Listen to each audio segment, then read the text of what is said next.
இந்த திமுக அரசு முதலிடம் எல்லா விஷயத்திலையும் தம்பட்ட அடிச்சிட்டு இருக்காங்க. அது உண்மைதான். அவங்க முதலிடம் எதில் தெரியுமா?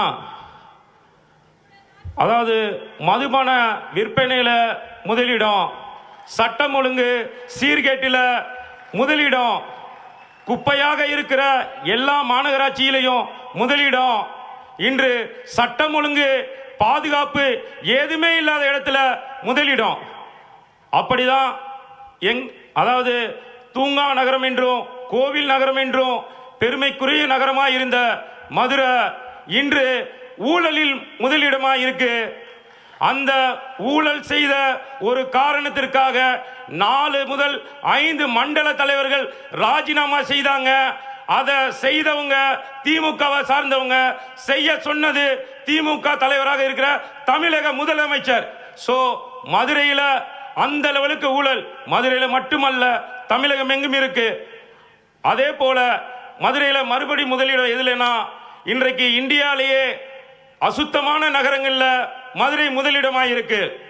எப்படி சிறப்பாக இருக்கும்? பள்ளிக்கூடத்துக்கு பெண்கள் பாதுகாப்பாக வர முடியல.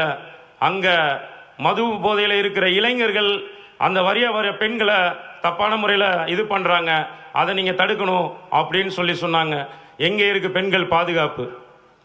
இதுதான் இந்த திமுகவோட இன்றைய நிலைமை. இதை எல்லாமே மாற்றணும் அப்படின்றா ஒட்டுமொத்த தமிழகத்தின் ஒற்றை நம்பிக்கையா இருக்கிற நமது தலைவர் தளபதி அவர்கள் தலைமையில் நல்லாட்சி மலரும். முதலிடம் சொல்லிட்டு இருக்கிற இந்த திமுகவிற்கு 2026 முதலிடம் கொடுப்போம். ஏன்னா தப்பு செய்யற ஒருத்தரையும் தப்பிக்க விட மாட்டேன் என்று சொன்ன ஒரு தலைவர் மக்கள் சக்தியால வென்று உண்மையான மக்களாட்சி அமைச்சு முதலிடம் கொடுப்பாரு. தப்பு செய்த அனைவரும் ஜெயிலில் இருப்பதில் முதலிடம் என்ற பெருமையை கொடுப்பாரு என்பதை தெரிவித்துக் கொண்டு, தலைவா, நீங்கள் ஆள வேண்டும் என்ற ஆசை எங்களுக்கு உண்டுதான். அதைவிட முக்கியம் தமிழக மக்கள் நன்றாக வாழ வேண்டும்.